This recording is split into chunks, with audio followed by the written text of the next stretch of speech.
Fa miarabantsika rehetra rity alahady fa 3 ny volana May ity ary dia mamangy antsika amin'anan'i Jesosy ny tokantrano ary ny mpitsara toko fahenina ndiny fa 13 ka hatramin'ny 20 no mofinainantsika. Mpitsara toko fahenina ndiny fa 13 ka hatramin'ny 20. Fakitsika amin'anan'i Jesosy. Ary ny Midianina rehetra sy ny Amalekita ary ny zanaky ny Atsinanana ny voroka nita nitoby teny amin'ny tany lemaka Jezreely. Ary notsindrin'ny fanahin'i Jehovah Gideona dia nitsokanjomary izy ka nivory nanaraka azy ny Abizerita. Ary naniraka olona nakany amin'ny Manase rehetra izy dia nivory nanaraka azy ireo.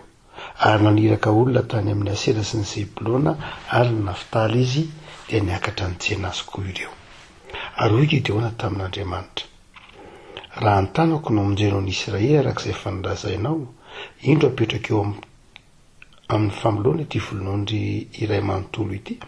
ka raha ny volon'ondry ihany no lenina ny andro fa maina ny tany rehetra, dia ho fantatro fa ny tanako no mijery ny Israely arak'izay fanolazainao. Ary dia nisy izany. Fa ny fomaraina koa izy ka nofiazany ny volon'ondry ary nisy ranonandro eran'ny vy. Ary eo koa Gideona tamin'Andriamanitra: aoka tsy rehetra amiko ny fahatezeranao fa iteny zao indray mandeha izao monja. Aoka mba izahako izao indray mandeha izao monja amin'ny volon'ondry. Aoka ny volon'ondry ihany no maina fa ny tany rehetra kosa no lenan'ny andro. Dia nataon'Andriamanitra izany tamin'ny alininy ka ny volon'ondry ihany no maina fa ny tany rehetra kosa dia lenan'ny andro. Ray maso manamasinana amin'ny fahamarinana ny teninao ny fahamarinana. Amen. Ity mofinaina ity afaka malalaka ny volazadeo dia efa anankiray amin'izay perikeo mpanovakina tany am-piangonana. Dia ny andininy 13 ka hatramin'ny 13 any no ka antsika fifampahirizana dia afaka malala. Araky ny hitantsika any amin'ny tapitoko fahenina dia nampijaliany ny Midianina ny zanak'Israely, zanatany Midianina izy. Ary i Gideona izay osa indrindra tamin'ny fokon'ny Manase. Ny Manase ny foko osa indrindra tamin'ny taranaky sady kely isan'ny kely indrindra Manase, nefa mbola kely ao anatin'ny fokon'ny Manase ny fokon'ny Gideona. Izy nefa no nofidian'Andriamanitra mba hamonjena ny zanak'Israely eo anivon'ny fampahoriana nataon'ny Midianina. Azy raha dia efa lesanao antsika ry havako malala. Azon'Andriamanitra atao ny fidiny matanjaka, ny fidiny mahery, fa ny fifidianan'Andriamanitra dia tsy miankina amin'izay herin'ny olona na mitanjaky ny olona na izay eo amin'ny olona. Fa ny fifidianan'Andriamanitra ny manome herin'ny olona, ny fifidianan'Andriamanitra ny mampahomby ny olona. Tsy ny herin'ny olona ny mampahomby ny fifidianan'Andriamanitra, fa ny herin'Andriamanitra ny mampahomby ny fanatanterahany olona ny fifidianana izay netsoan'Andriamanitra azy. Ary izay izy tokony makily antsika dia afaka malala rehefa hampanaovan'Andriamanitra zavatra na rehefa misy zavatra sain'Andriamanitra ataontsika, dia tsika mandrakariva hevitry ny tsy havita. Eny, mety hitrango izany tahaka izay nahazo ny Gideona hoe zanginy kely indrindra ny mpianakavin'ny raiko, ny ankonako ny osa indrindra. Mety tonga ao an-tsaina daholo izany rehetra izany ry havako, fa finoana dia mampianatra antsika fa tsy amin'ny herin'olombelona akory no entina manatanteraka ny zavatra tian'Andriamanitra tanterahina,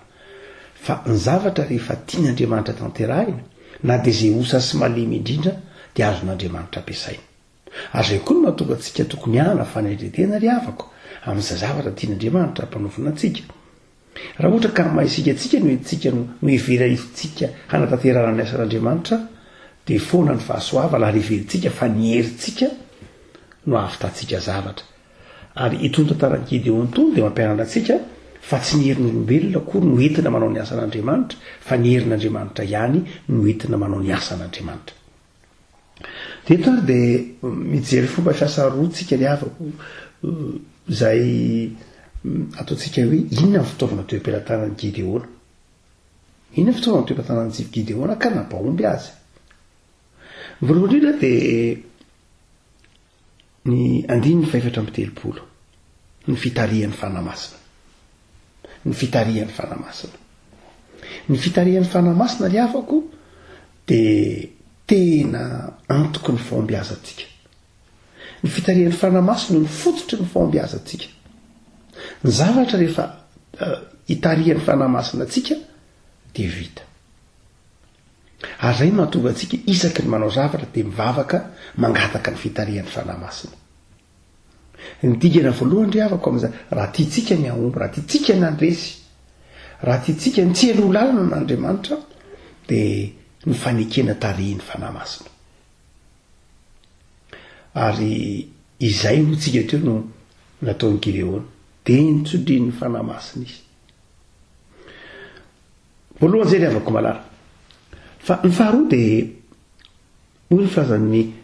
soratra masina azy dia nitarihin'ny fanamasina izy ary nitsokanjomara ny boky nomeritoko 10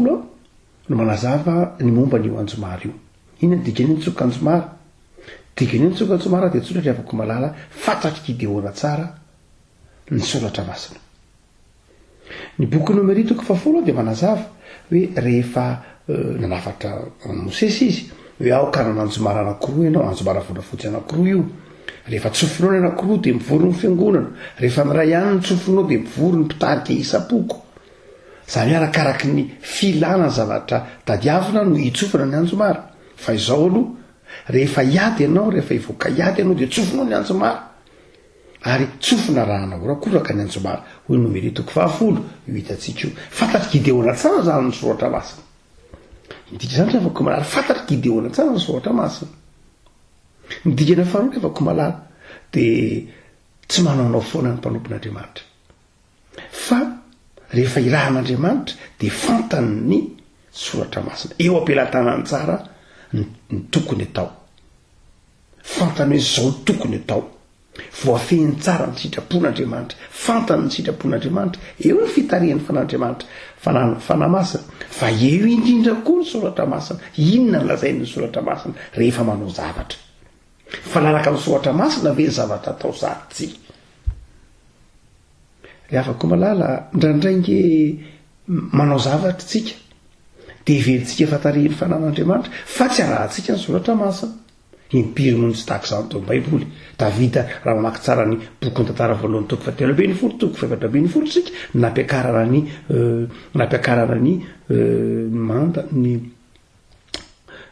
fiaran'ny fanekena ny ampiakarana ny fiaran'ny fanekena avy any tao Kiriata Jearima ho any Jerosalema dia nahafaty any Oza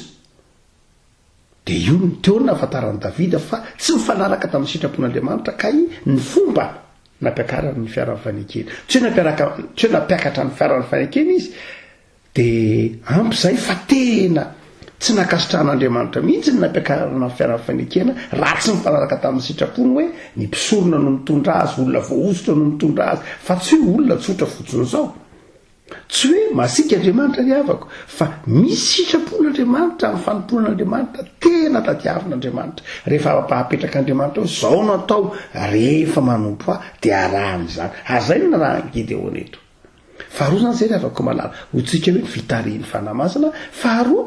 rehefa manao ny zavatra ataona asian'Andriamanitra atao dia arahana ny sitrapon'Andriamanitra fa tsy ny sitrapontsika no entina manao ny sitrapon'Andriamanitra tsy amin'ny alalan'ny sitrapontsika no entina nanaovana ny sitrapon'Andriamanitra zay ngena zaranao arzay Andriamanitra mba manaoko zaranao arzay manao rehefa tsy zay tsy zany ry havako malala fa rehefa manao ianao dia manao araka ny sitrapon'Andriamanitra fa ny fahatelo dia ity ry havako malala voafiasa fahatelo zay nasehon'ny Gideona rehefa nitsofiny ny anjomara dia nanaraka azy ny Abezrita ny Abezrita dia ny olona Gideona dia avy amin'ny foky ny Abezrita io ao anatin'ny taranaka amin'ny faritra lemaka kely antsoina hoe Jezreel eo ambony eo dia eo no misy ny Abezrita raha mamaky tsara ny bokyny Nomeri toko 4 tsika dia mahita ny fitansanany taranaka dia voatoninao ny taranaka antsoina hoe Abezrita izay nipoiran'ny Gideona avy amin'ny fokon'ny Manase io zany fa avy amin'ny foko Abezrita io ny aviany Gideona raha jerena amin'ny satany dia avy amin'io koa nisy antsoina hoe Gilgal dia io zany no no azavain'ny soatra masantsara avako malala fa io fokony abizery teo zay nono natao Gilead azafady fa tsy Gilead fa tsy Gilgal dia io fokony abizery zay nono natao Gilead io dia foko zay tena piady mahery ary foko zay ny aviany Gideona rehefa nandreny antso zany Gideona ka nitsoka ny anjomary Gideona dia ny olona niombona fiantsona tamin'ny Gideona voalohany indrindra dia ny fianakaviany ny avany voalohany nanoana azy zava-dehibe zany le avako malala no hoe miombona fanompona aminao ny mpiray foko aminao ny avanao ny mpiray tanindrazana aminao miombona fanompona aminao raha ohatra ka amin'izao andro enantsika izao hoe afako malala dia ndraindray ny fianakaviana akaiky indray ny aniavana akaiky indray no tsy miombona fanompona aminao na vady atokantrano fotsiny any indray mitonga ny fanompona dia ny anankiray ihany manao na ny anankiray tsy manao ny andana ataovy ihany fa ianao ny te ho dekona na ianao ny te hanao an'ity fa eto ny avako malala aza danoina fa rehefa mitsofina ny anjomara dia ny abezirita ny voalohany zany hoe ny mpiray foko ny mpiray fianakaviana tamin'ny Gideona ny voalohany nanona ny antso avako malala zava-dehibe zany fianakaviana ny fakaty zany sy ny ombi-po zany ny fianakaviany Gideona ary zay fianakaviana ny ombi-po zay le avako malala ny fiasana raha ny fianakaviana azon'Andriamanitra ampiasaina ny havana dia ny fianakaviana mifakaty ny ombi-po ajareo tsara fa rehefa nitsofana koa ny anjomara dia naniraka rehefa nivolo zany ny abizerita dia hoe nandeha ny fadimy-telopolo dia naniraka olona nakany amin'ny Manase rehetra dia nakany tany amin'ny fokony Asera fokony Zebulona ary fokony Naftaly raha ohatra ka mijery tsara ny zanak'Israely ianao dia any amin'ny farany avaratra indrindra no misy ny fokony Naftaly sy ny fokony Manase sy Asera fa nila amin'eo ny fokony Zebulona zany hoe 12 ny fokony fireneny zanak'Israely 12 izy ireo fa amin'ireo 12 ireo dia ny avaratra indrindra dia ny fokony Asera mifanila akaiky amin'eo ny fokony Naftaly somary atsimo kely ny fokony Sakalasy Zebulona alatsimo kokoa an'izay ny fokony Manase zay vao midina aty amin'ny fokony Efraima Joda zay vao midina aty mitary amin'ny foko hafa no zany rehefa malala dia ny dikan'io teny dia ity tena mamarina ny tenin'ny toro malagasy hoe izay akaiky vilany feno arina ny foko akaiky indrindra ny fanila teo zany fanila toerana tamin'ireo fokony Israely dia i Asera Zebulona Naftaly ary Manase reo ny tena voalohany ny ombi-po niatrika tamin'ny Midianina somary lavidavitra zany ny fokony Joda somary lavidavitra ny fokony Simeona ary ambany ery lavitra mbola ny atsimo ary fokony Benjamina fa ny foko tany afarany avaratra tamin'ity ady indray mandeha ity ny tena ny ray aina tamin'ny Gideona iny antika zany rehefa afako malala tsotra be mihitsy rehefa ao anatin'ny ady sarotra dia ny olona akaiky anao aloha voalohany indrindra ny tokony fanoana ataona ny fokony Joda ahoana moa ny amakivaky kilometatra maro fa zay fanakaiky teo no ny famelona sy ny fanoana ary noho ny toro malagasy hoe trany atsimo sy avaratra zay tsy malena ny alofana ary dia zay mihitsy ndreo fa ny fanoana reto foko efatra mifanakaiky Asera Naftaly Zebulona ary Manase iza no nitarika azy ny fokony abezerita izay misy any Gideona ina dika zany rehavako malala ny fifanoana ny mpifanila-potorindrina ny fifanoana ny olona efa mpiray tapo ny fifanoana ny olona mifanakaiky toerana rehefa ao anatin'ny ady sarotra rehavako malala dia ny olona mpifanila-potorindrina ny olona mifanakaiky dia tokony hifanoana ny rehavako malala ho takatra ao ry fomba fiasana ny antson'Andriamanitra ny Gideona raha fitinina dia reto itsika ny fitarian'ny fanamasina zay ny voalohany ny fahafantarana ny soratra masina sy ny sitrapon'Andriamanitra zay ny faharoa ny fiombonana fiarahana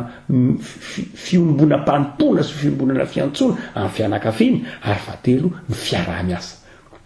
faefatra ny fiaraha-miasa ny fiaraha-miasa amin'ny olona izay akaiky anao fiaraha-miasa amin'ny olona izay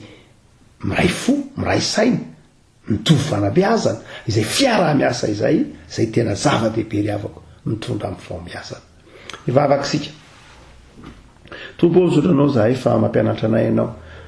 araka ny teninao hoe ny fahaiza mandamina no entina miady ary de ny fanahinao masina mitarika anay rehefa hiatrika zara fanompony zay de ny fanahinao masina no mitarika anay hanompo anao anatin'ny fanarahana ny soatra masina ny sitraponao ao anatin'ny fiombonana sy ny fifankatiavana ary ao anatin'ny fiaraha-miasa de omeo anay tompo ny fahendreny mba hatonga anay ayandamina ny asanay ayandamina ny fanomponay ayandrindra ny fiainanay isan'andro mba hiariary ny voninahitra ary ho fantatray zay tianao hitondrananay de misaotra tompo amin'ity alahady ity de ampitoereo ty anatinay ny fanahinao masina isatokatrano isam-batan'olona isam-pianakaviana de samy fenoy ny fahasoavanao ho mpandresy tahaka ny Gideona misaotra Jesosy amen.